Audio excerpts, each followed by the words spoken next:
G'day! Today down the shed, working on a 200 series, we're replacing the water pump. That puppy right there. Let's get into it. Okay, let's start by draining the radiator.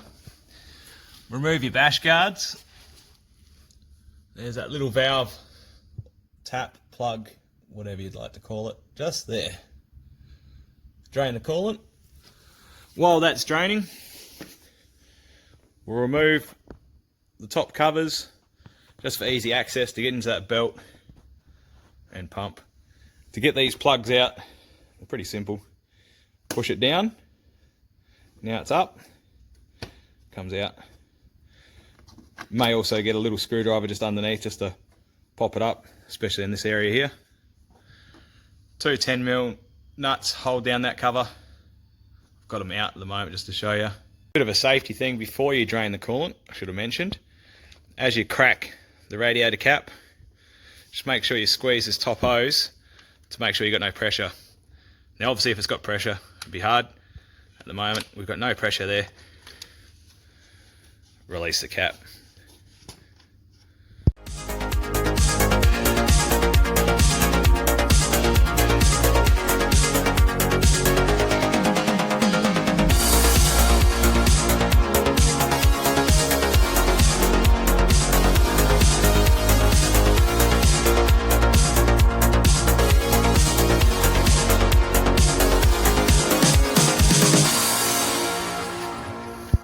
Now, I want to remove that pipe there, which goes down to our bottom radiator hose.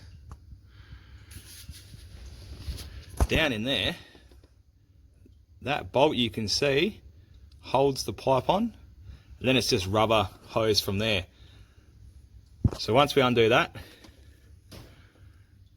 and undo those two, it should flex out of the way. Bit of a mission to get a socket in there, but it's in there. Righto, take it easy to get all that out, don't want to drop it. Now I've just cracked these two nut bolts off with the spanner. We'll undo it and hopefully it's all loose. Right, may have slightly missed a bolt. You get that on the big jobs? Just here. You'll feel the tab just under the pipe. Right, now you can see you've got enough movement to pull the pump and thermostat out. That bottom pipe moves now. What I'm going to go on to now is we'll disconnect this top section, pull the two hoses off and that pipe, sorry, this section of pipe here, then we'll pull the pump off.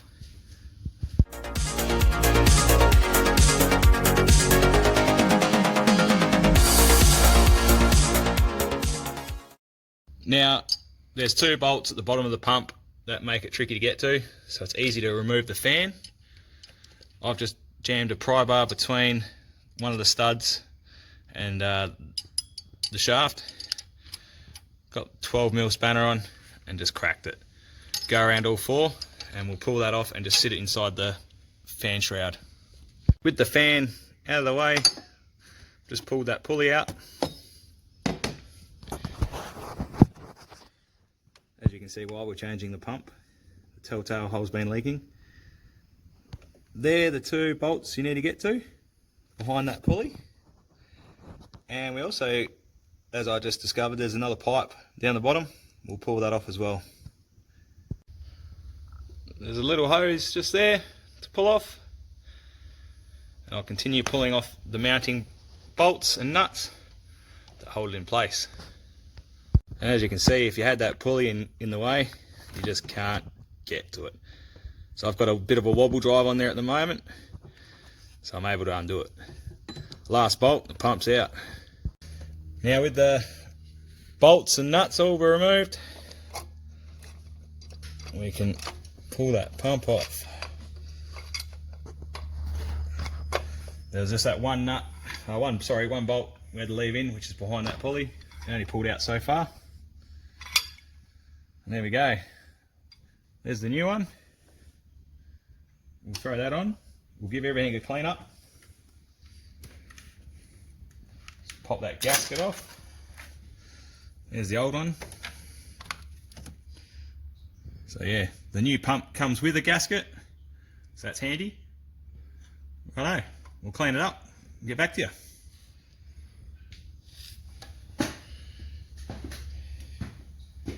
So here we have the old water pump, obviously new.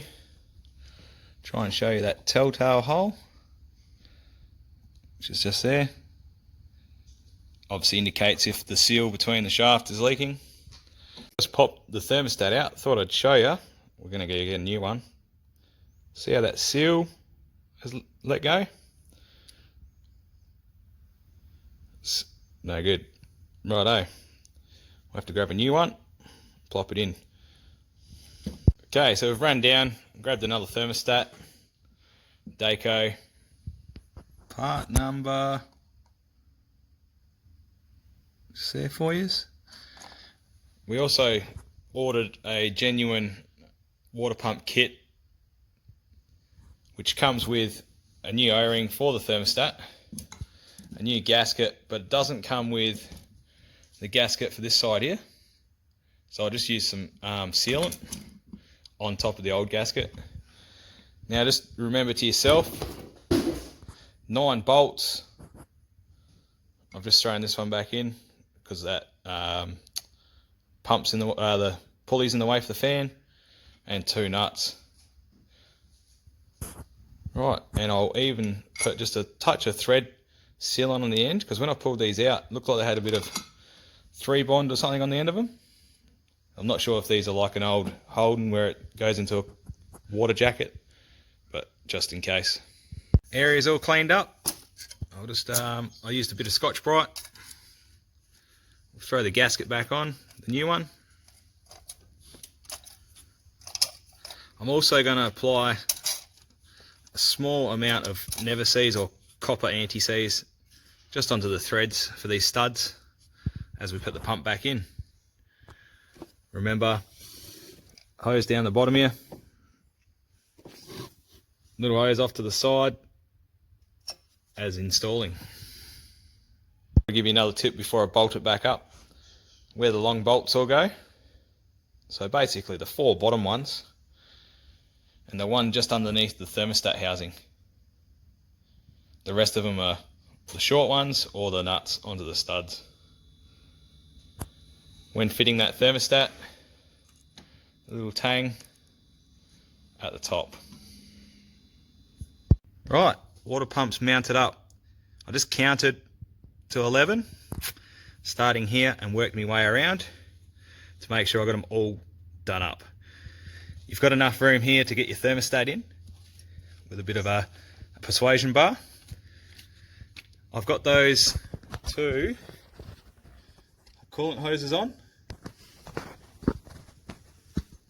They're a bit of, that bottom one's a bit how you're going. Make sure you got some decent pointy nose pliers.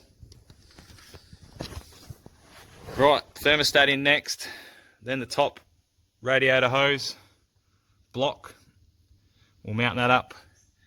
Then I'll replace the 2 bolts, or sorry, put the 2 bolts back in for this top pipe. Go from there. Bring the camera around here, mate. Righto. Thermostat's in. As you can see, that little dingle dangle thingamajig is hanging in there. Now I can get the pipe back into place. Let's bang those 2 bolts in.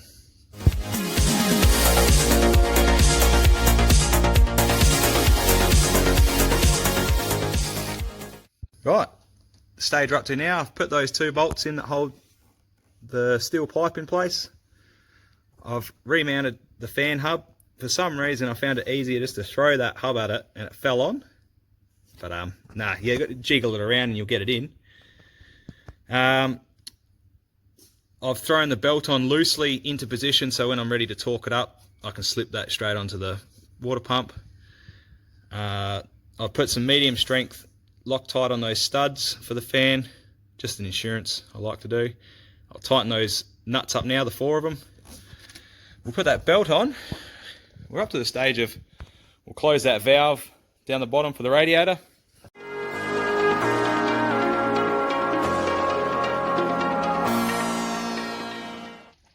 Just going to take this plug out, which should bleed the air out of the radiator. So I've just started it up, turned the heater on, just let it idle for a bit. Get the flow. I'll top the coolant back up a bit more.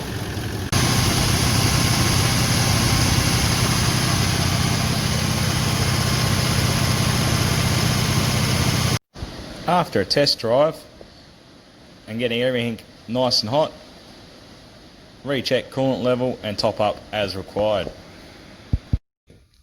The hand tools you're going to need: 12mm spanner, a ratchet, if you've got a breaker bar handy, little pry bar, scraper. That made the job super awesome. A couple of swivel joints, a wobble joint. Again, if you don't have it, you still can do the job. I brought these off eBay, I think about 25 bucks for a kit, some random ones to undo those hoses. Good old Nipex, if anyone's got them, you'll give us a thumbs up for that. Radiator hose pick, again, you don't need that, but it was handy to pop the radiator hose off. If you're going to do this job, I recommend grabbing a genuine water pump, ordering a new thermostat with it, so because you've got it all apart.